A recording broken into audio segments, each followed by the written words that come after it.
মূলত কয়েকদিন ধরেই ভগৎ সিং ইউথ হোস্টেল যারা পেশেন্টরা রয়েছে তাদের কিছু কিছু বিক্ষিপ্ত ফুটেজ সোশ্যাল মিডিয়ার মধ্যে আপনারা সবাই দেখতে পেয়েছি। তো কালকে ভদ্রমহিলা, যদিও ভদ্রমহিলা নেই, এখন জিবি হাসপাতালে তাকে স্থানান্তরিত করা হয়েছে, গর্ভবতী মহিলা। তার আর্তনাদ আমার হৃদয়কে দারুণভাবে স্পর্শ করেছে এবং রাত্রিবেলায় আমরা সিদ্ধান্ত নিই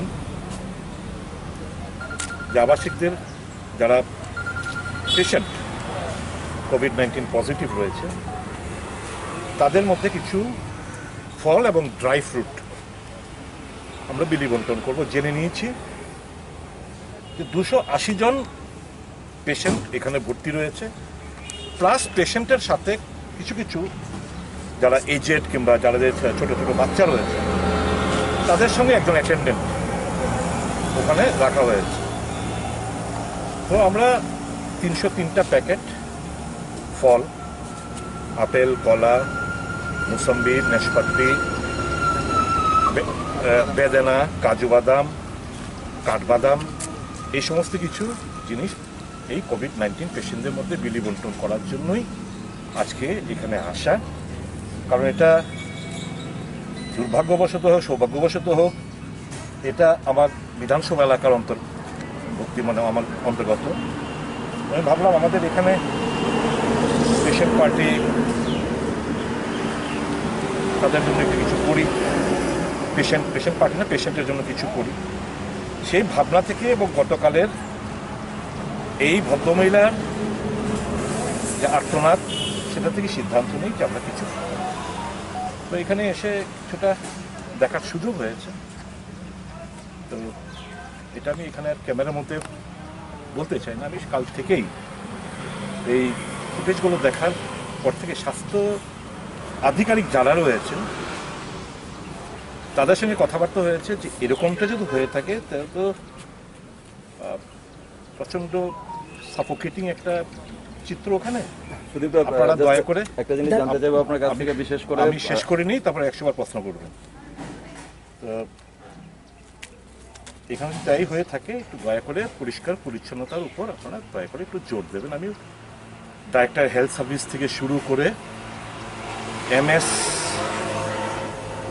এদের সঙ্গে আমি কথাবার্তা বলেছি যাতে করে MS এর আন্ডারে এই হাসপাতাল আর এই ভগৎ সিং আমাদের কোভিড সেন্টারটা যাতে করে এই পরিষ্কার পরিচ্ছন্নতা বজায় থাকতে পারে।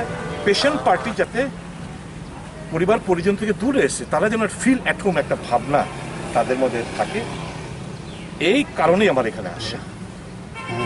এটা আপনি গতকালকে কথা বলেছিলেন এবং সামাজিক মাধ্যমে এই ধরনের ছবি গেছে। আজকে আপনি নিজে জায়গা পর্যবেক্ষণ করলেন, এই সামাজিক মাধ্যমের ছবি বা কথা এবং আজকের এই দেখার মধ্যে কতটা মিল বা অমিল? না, সেটা আমি ধরুন যা আমার অবজারভেশন আমি আপনাদের সামনে না বলে যা যা করণীয় দরকার, তবে আজ থেকে আজকে যারা পেশেন্ট যারা বলছে যা সকালবেলা থেকে লোকজন একটু একটু পরিষ্কার পরিচ্ছন্নতার উপর জোর দিয়েছে, আরও যেন হয়, তারা যেন একটা ফিল অ্যাট হোম একটা ভাব তাদের মধ্যে জন্মায়, তার জন্য আমার এখানে আসা। এবং আমি যারা রেসপন্সিবল রয়েছেন এখানে যারা জানি ইনচার্জ, ওনার সঙ্গে দাঁড়িয়ে কথা বললাম। MS এর মানে দায়িত্বে রয়েছে, MS এর সঙ্গে কথা বলবো, ডক্টর রায়ের সঙ্গে কথা বলবো, আমি DH এর সঙ্গে কথা বলবো, আমি এরকম আমাদের একজন TCS অফিসার সুভাষিস দাসের সঙ্গে আমি কথা বলেছি কালকে, এই পরিষ্কার পরিচ্ছন্নতা যেন বজায় থাকে হিসেবে। মানে পরিষ্কার পরিচ্ছন্নতার কাজ তাহলে সামাজিক মাধ্যমে যাওয়ার পর থেকে কিছুটা হলেও শুরু হয়েছে, সেটা আপনি কি বলতে চাইছেন যে কিছুটা হলেও শুরু হয়েছে আগে থেকে? এখন দায়িত্ব তো দেওয়া রয়েছে, এটার দায়িত্ববোধ সুলভকে দেওয়া রয়েছে। আতঙ্ক থেকেই হোক, ভয়ের থেকেই হোক, অথবা তারা কাজটা সঠিকভাবে তাদের দায়িত্ব পালন করছে না, এটা স্ট্রিক্ট মনিটরিং দরকার।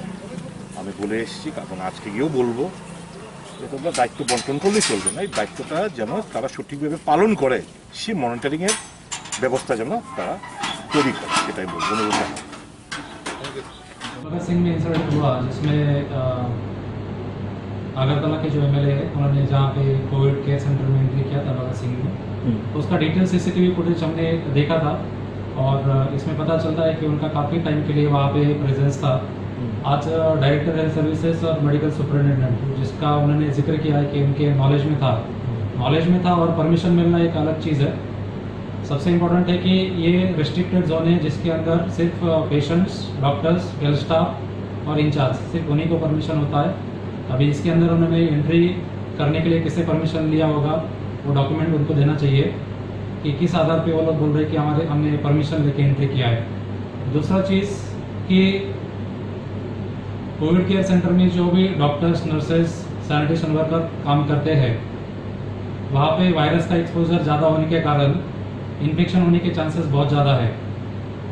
इसीलिए जो स्टैंडर्ड प्रोटोकॉल है, जो भी कोविड केयर सेंटर में जाता है उसको 7 दिन का इंस्टीट्यूशनल क्वारंटाइन होता है, उसके बाद 7 दिन का होम क्वारंटाइन होता है। उसके बाद उनका सैंपल भी लिया जाता है। अगर वो पॉजिटिव आता है तो उसका प्रॉपरली ट्रीटमेंट होता है। पॉजिटिव आने के बाद असिम्टोमेटिक, सिम्टोमेटिक इसका क्लासिफिकेशन होता है। तो अभी तो सभी जनता को पता है कि क्वारंटाइन सेंटर किसके लिए है और कोविड केयर सेंटर किसके लिए है। असिम्टोमेटिक, सिम्टोमेटिक ये सभी लोगों को पता है।